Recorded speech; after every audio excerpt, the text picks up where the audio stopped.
Good morning, children. Good morning, all of you. Today, in the online lecture, the selected topic is Hatch and Slack means C4 plant cycle or Hatch and Slack cycle. Previously, we understood the Kelvin cycle. Then just overlook about the Kelvin cycle. What is Kelvin cycle? So Kelvin cycle or C3 cycle is defined as the set of chemical reactions and performed by the plants to reduce carbon dioxide and other compounds into glucose. हे set of series of reaction जे आहेत ते सुद्धा आपण पाहिलेले आहेत. What is kelvin cycle त्याची सुद्धा स्टडी केलेली आहे. केल्विन सायकलची पूर्ण जी सायकल आहे स्टेप बाय स्टेप्स आपण त्या ठिकाणी पाहिलेले आहेत आणि मी नोट्ससुद्धा तुम्हाला त्या संदर्भात टाकलेल्या आहेत. त्या सर्व नोट्स तुम्हाला नोटबुकमध्ये लिहून घ्यायचे आहेत.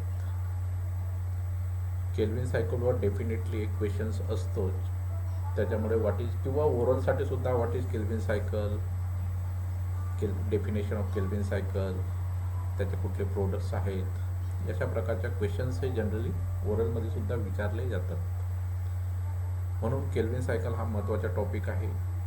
त्या ठिकाणी तो आपण समजून घेतलेला आहे आणि I hopes everybody understood.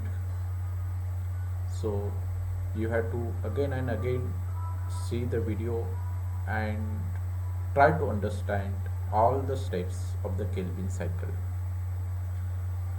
Now next is the Hatch and Slack cycle. So Hatch and Slack cycle means is the C4 plant cycle. So it is little different from the Kelvin cycle because in the plant of the C4 plants, anatomy having the some type of the changes, and that all the changes, what are the changes in the C4 plants are presenting here front of you. Now we'll see here first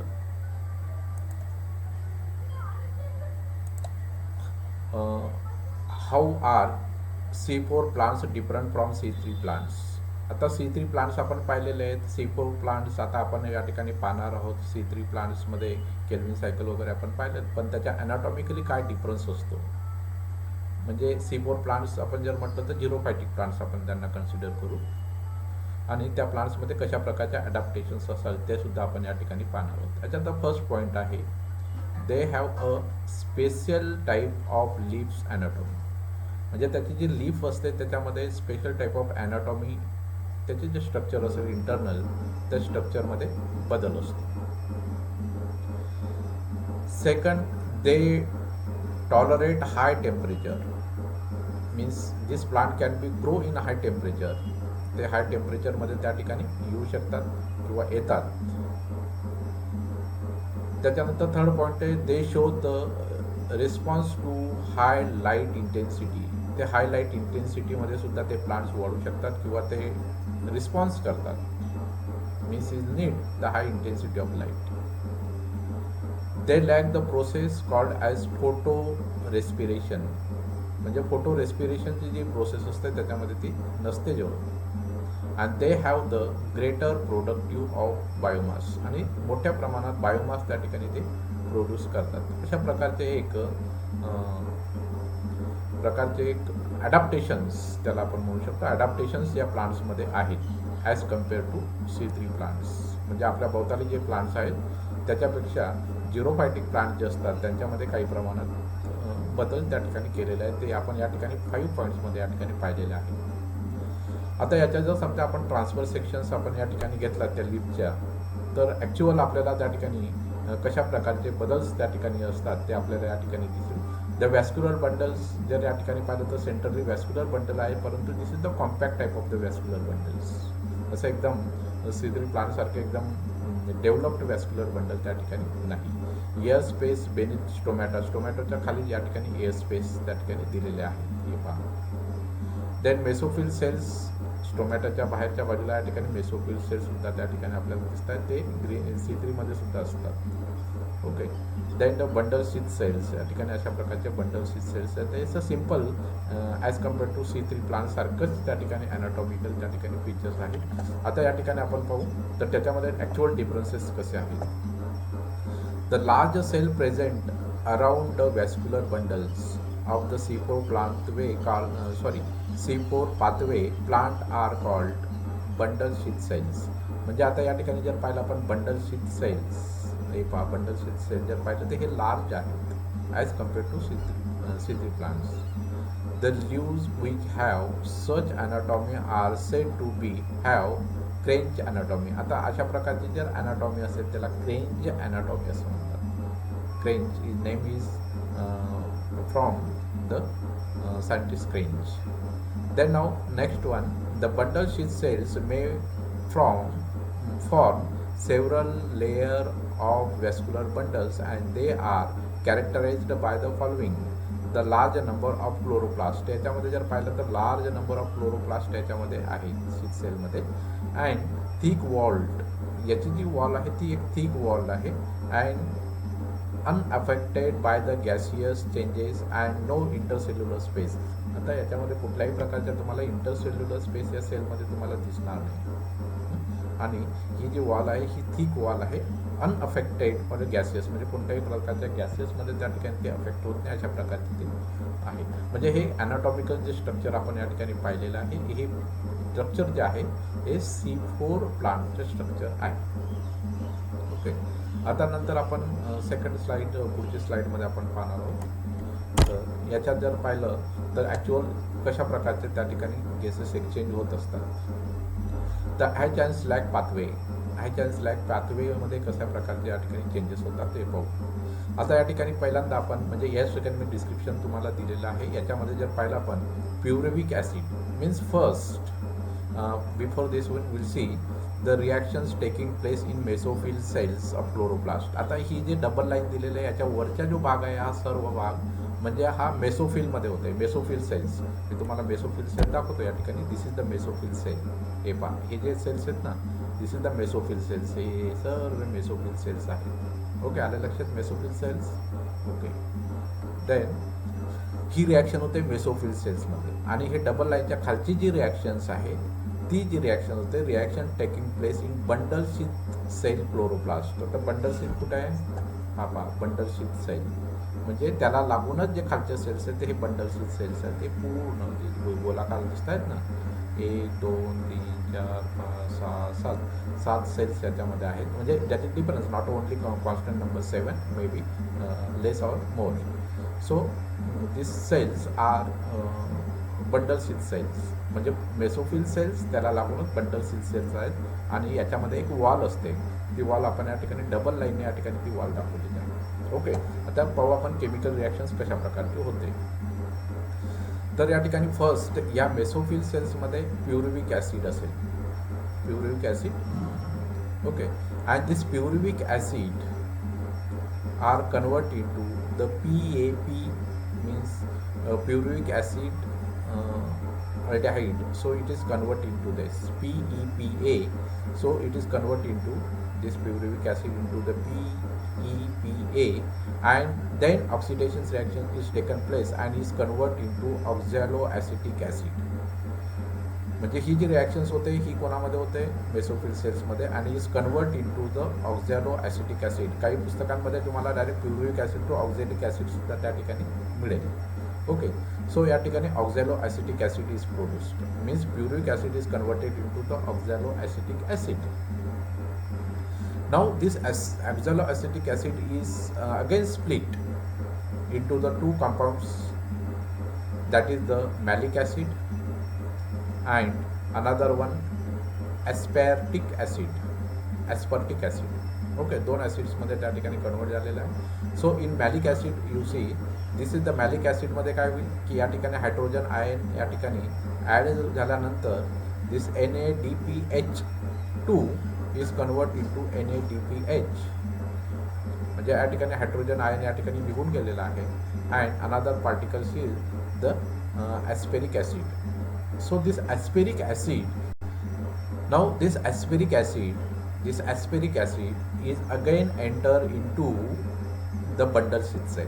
खाली कोणता आहे, bundle sheath sale आहे. या bundle sheath सेलमध्ये या ठिकाणी आलेला आहे. मीन्स या ठिकाणी ॲस्पेरिक ॲसिड तयार झाला आहे, आणि this enter into the bundle sheath cell, and या बंडल शीथ मध्ये हा या ठिकाणी एंटर झालेला आहे. And same way the malic acid is also enter into the bundle sheath sale.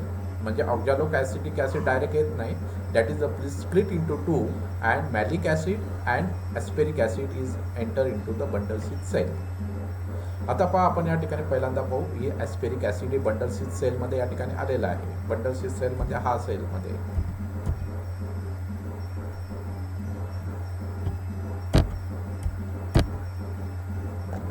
Sale, okay.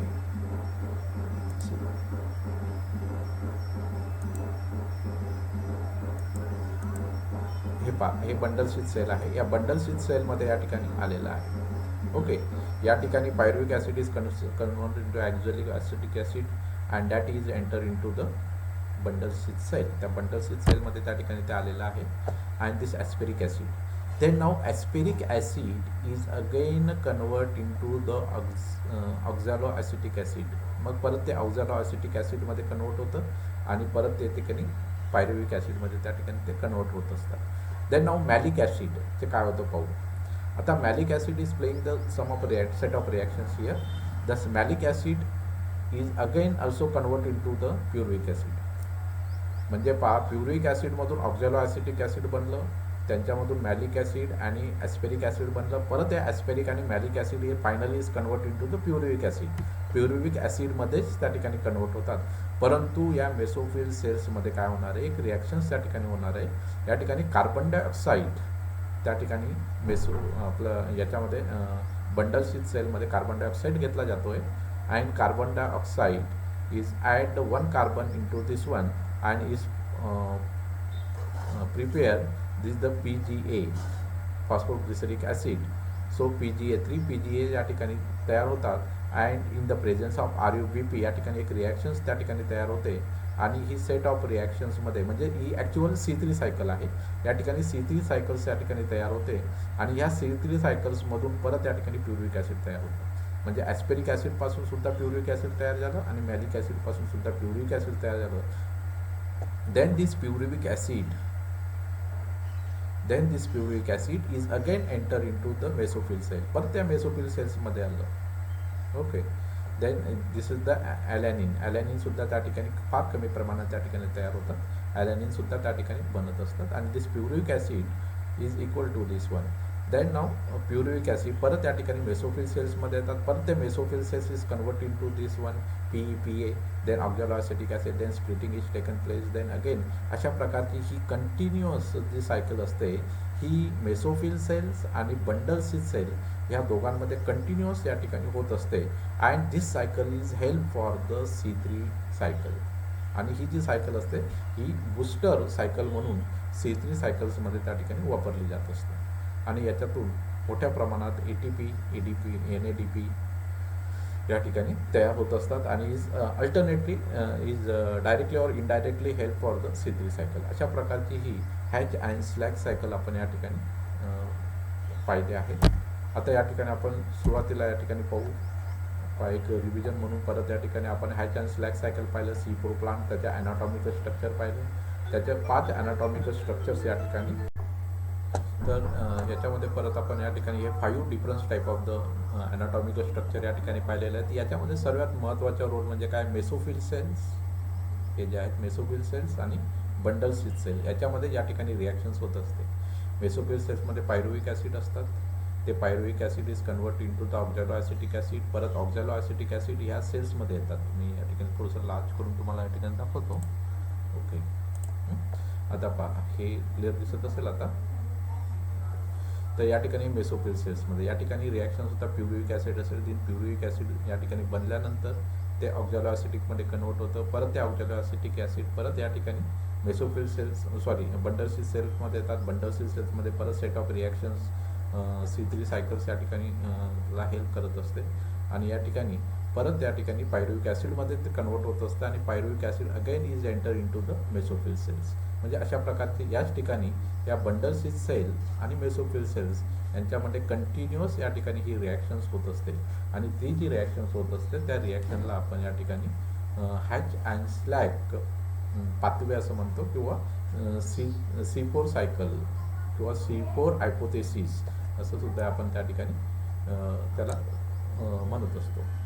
तर अशा प्रकारचे या ठिकाणी आपण जनरली त्याच्या ॲनाटॉमिकल स्ट्रक्चर पाहिलेलं आहे, त्याच्यामध्ये त्याचे डिफरन्सेस काय आहेत ते सुद्धा पाहिलेलं आहे, त्याचे एनलार्ज करून स्लाईडसुद्धा तुम्हाला या ठिकाणी दाखवलेली आहे. तर याच्यावर पाथवेसुद्धा तुम्हाला या ठिकाणी कंटिन्युअस दिलेलं आहे, त्याचे डिस्क्रिप्शनसुद्धा या ठिकाणी आहे. अजून डिस्क्रिप्शन तुम्हाला नोट्समध्ये त्या ठिकाणी मिळणार आहे. एक सिम्पल प्रकारची सायकल आहे. याच्यावर हॅच अँड स्लॅगवर जनरली शॉर्ट नोट्स तुम्हाला त्या ठिकाणी विचारली जाऊ शकते. What is Hatch and Slack cycle किंवा या ठिकाणी what is Hatch and Slack cycle, तर that and is describe the anatomical structure of C4 plants along with the Hatch and Slack cycle. अशा प्रकारच्या क्वेश्चन्स या ठिकाणी तुम्हाला विचारला जाऊ शकतो. म्हणजे तुम्हाला ॲनाटॉमिकल स्ट्रक्चर तुम्हाला या ठिकाणी त्याच्यात देता आला पाहिजे, काय काय त्याच्यात डिफरन्सेस आहेत, त्याचे स्ट्रक्चर या ठिकाणी ड्रॉ करायचे, त्याच्या ॲनाटॉमिकल काय आहेत त्या ठिकाणी एक्सप्लेन करायचे आहे. त्याच्यानंतर त्याच्या पाथवेमध्ये काय काय त्या ठिकाणी चेंजेस होतात ते सर्व दिलेलं आहे आणि ते एक्सप्लेनसुद्धा तुम्हाला या ठिकाणी करायचे आहे. तर अशा प्रकारचे डिस्क्रिप्शन्स हे स्मॉल डिस्क्रिप्शन्स आहे, काही खूप डिफिकल्ट नाही आहे. फक्त तुम्हाला या ठिकाणी प्युरिक ॲसिड, ऑक्झॅलो ॲसिटिक ॲसिड आणि याचं सर्कल फक्त तुम्हाला या ठिकाणी एकदा लक्षात आलं, हे स्ट्रक्चर हे जर तुम्हाला एकदम ड्रॉ करता आलं तर इझिली यू कॅन एक्सप्लेन किंवा you can write in the paper. म्हणजे तुम्हाला इझिली फक्त हे तयार ही पाठांतर एवढं त्या ठिकाणी केलं किंवा हे समजून घेतलं, then easily you can do it. So first you have to understood this figure and then easily you can write in the paper the description of this figure, means that is the Hatch and Slack cycle. Okay, thank you very much.